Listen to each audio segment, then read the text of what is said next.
So we know that there's a lot of government strategies to encourage entrepreneurs, to encourage businesses to generate income on the island, and also to displace imports and try to just keep as much of that money on the island as we can. And usually I work with agricultural businesses and businesses based in the rural community, more so on sort of the direct farming work.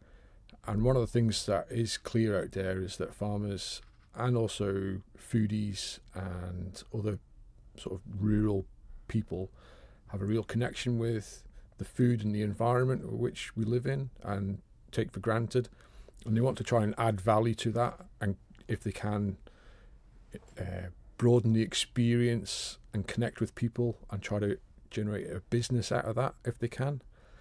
So it's how to connect those things, how to connect those dots, how we can make sure that people can generate a business, generate income, feed back to the nation, harvest some of those tourists, and really keep some of that money on the island, but also benefit local businesses and especially rural businesses.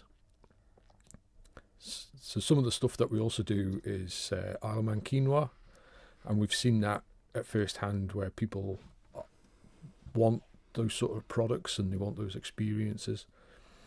So it's sort of taking that on through my consultancy business and try to help farmers and help businesses sort of signpost them, give them that support and give them that confidence that actually, you know, their ideas can progress, and these are the sort of areas you need to think about and talk about, and actually you're not alone. There's a huge number of people out there with these ideas that just need a little bit of support, and that's what we're trying to get over, is that actually we can help you. You're not alone, and these are the sorts of things that you need to think about to progress your ideas. So there's quite a range of people perhaps could be interested in some of these ideas. Did you find people are sort of quite receptive to the suggestions? Yeah, they are. We had quite a range of people at the event yesterday, from different ages, different backgrounds, different motivations, and different very diverse ideas. So some of them were food based, some of them were tourism based. There was people there that they had some land and they didn't really know what they wanted to do, but they wanted to do something. There's people there that had buildings that they weren't sure on what to do. So it's just sort of helping those, try to gather some information, use the information that we already have, and help them progress their ideas and to give them more ideas, because some people they've got a resource but they just don't know.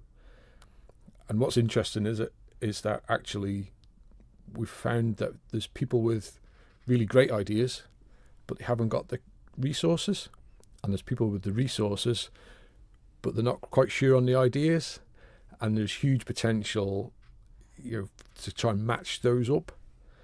And that's definitely something that we want to progress going down the line and going forward. If I could bring you in here, these kinds of discussions are taking place presumably all over. I mean, from an international perspective, the same things are happening elsewhere too.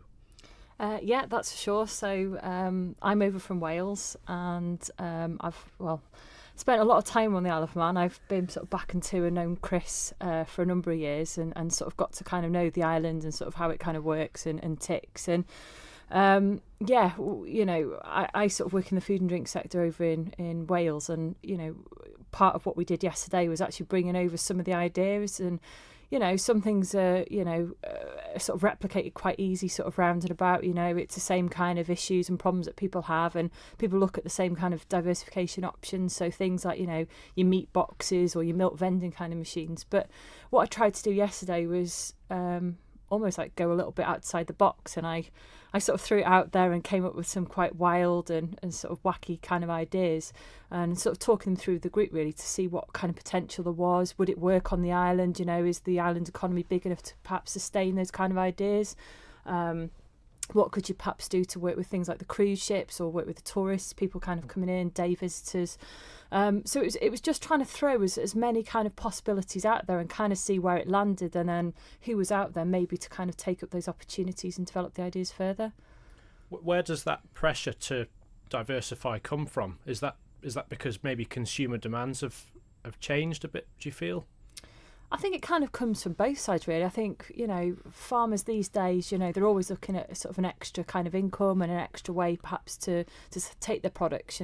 People are kind of slightly moving away from the traditional kind of farming methods and looking for something that could perhaps run alongside. I think also as well, your general kind of, your general local or your kind of tourist person, everybody's kind of looking for something a bit different. And I think one thing that's kind of come out the last few days is this kind of experience thing. People want more than just buying a pack of sausages or more than, just buying a bottle of apple juice. They want to see how it's grown, or I don't know, perhaps help see how it's made or help pick it and try and sort of understand that kind of food culture, and sort of give people a bit more of a kind of insight into sort of how things are produced. And I think in a way, you can be kind of quite clever and maybe look at maybe charging for that kind of experience or building it, into the product and sharing and telling that story. Do we have many examples on the island of places that have kind of done some new things and diversified a bit already, perhaps? Yeah, so you've got Jenny Shepherd out on the west coast there with her Lochtons, and she's adding a lot of value to her Lochton wool. You've got Close Lease and their farm shop, and they've been in that high end product market, distributing it through other people, and now they've sort of taken that in-house and combined that with a cafe, restaurant, farm shop, and that's really popular there. You've got the likes of Will and Jeanette Qualter at Ballacarran, and also Alan and Rachel Tier at Ballakelly, who are doing that meat side of things, and Ballacarran is the mobile butcher, whereas Alan and Rachel have that farm resource to sort of offer their own meat products. We're doing it with the quinoa, myself and my best mate James. Mm-hmm. So we're growing quinoa on the Isle of Man, and distributing that around the island to cafes and restaurants and to shops. So it is growing. There is an interest, there is an appetite, and there's lots more besides what I've mentioned.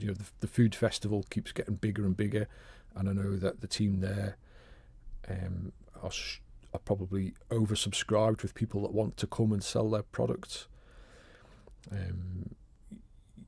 There's other examples, like sort of the Isle of Man Creameries are doing some really good. They're a farmer cooperative, so collectively they're adding a lot of value, and their grass walks are, connecting people back with how their produce is produced, and that grass-fed label that they do is really starting to add value and connect that story that the consumer seems to be interested in.